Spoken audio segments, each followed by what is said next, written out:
नमस्कार मित्रों। बहुत बहुत धन्यवाद, आपने मेरे पिछले 4 वीडियोस देखे और उनको लाइक किया, सब्सक्राइब किया। मैं आपसे फिर से नम्र निवेदन करता हूं कि ज़्यादा से ज़्यादा लाइक, शेयर और सब्सक्राइब कीजिए ताकि चैनल आगे बढ़ सके।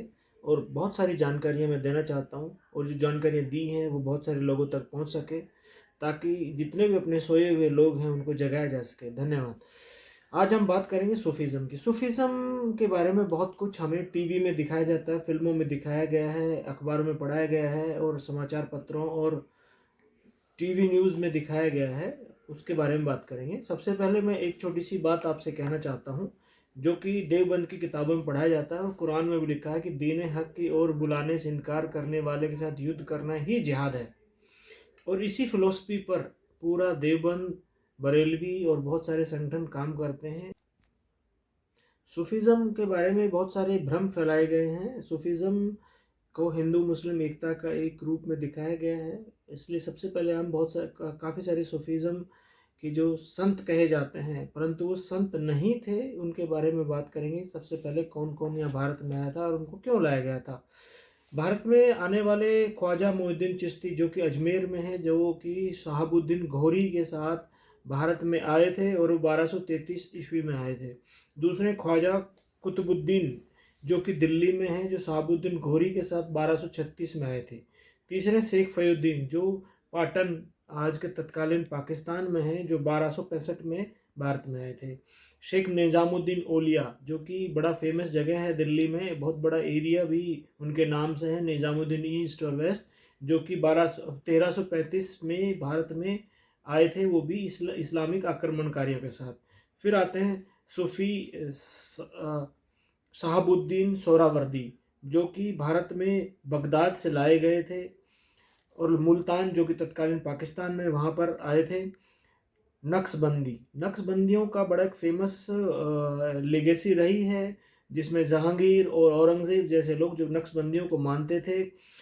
फया अहमद सरहिंदी, जो कि पंजाब में काम करते थे, जिनको गुरु अर्जुन देव की मृत्यु या कह सकते हैं कि कत्ल में उनका बहुत बड़ा हाथ है। जब जहांगीर ने उनको कत्ल करवाया था तब उन्होंने कहा था कि ये इस्लाम की जीत है।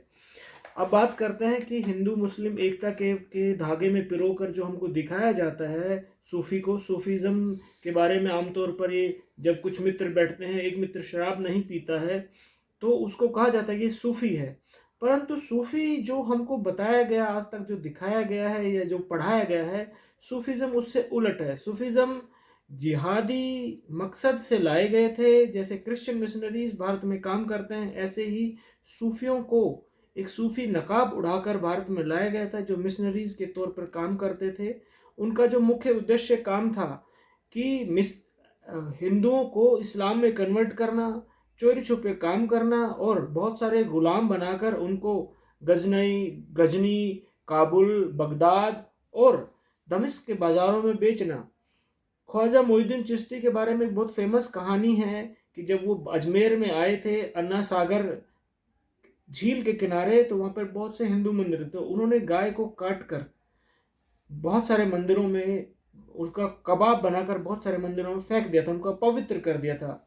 और उन्होंने अपनी कहानियों में, अपनी बातों में दावा किया है कि हमने इस्लामिक ताकत से राय पिथोरा, अब जो कि पृथ्वीराज का एक नाम है, उसको जिंदा पकड़कर इस्लामिक सेनाओं के हवाले किया था। तो जो सूफीज़्म के बारे में कहा जाता है उससे उलट है। सूफीज़्म का सबसे बड़ा जो रोल रहा है भारत में, कन्वर्जन में बहुत ज़्यादा रहा है। हमारे स्त्री बच्चों को गुलाम बनाकर उनको विदेशों में, बगदाद और दमिश्क जैसे शहरों में, गजनी और काबुल जैसे शहरों में बेचना रहा है। और इनका जो एक और जो मुख्य काम था कि इनको जब भी कोई एक इस्लामिक आक्रमणकारी भारत में आता था, उससे पहले कुछ दिनों पहले इनको भारत में भेज दिया जाता था। तो ये भारत में बैठकर उस राजा के बारे में पूरी जानकारी इकट्ठी करके उस इस्लामिक आक्रमणकारी के पास भेजते थे, जिससे जल्दी आक्रमण किया जा सके और उस राजा को हराया जा सके। अभी पिछले 2-3 साल से, जब से हिंदूवादी लोगों ने, या कह सकते हैं कि भारत राष्ट्र को समर्पित लोगों ने ट्विटर पर ये जानकारियां या सोशल मीडिया पर ये जानकारियां शेयर करनी शुरू की हैं, तब से इनकी दरगाह पर 60% हिंदुओं का जाना बंद हो गया है।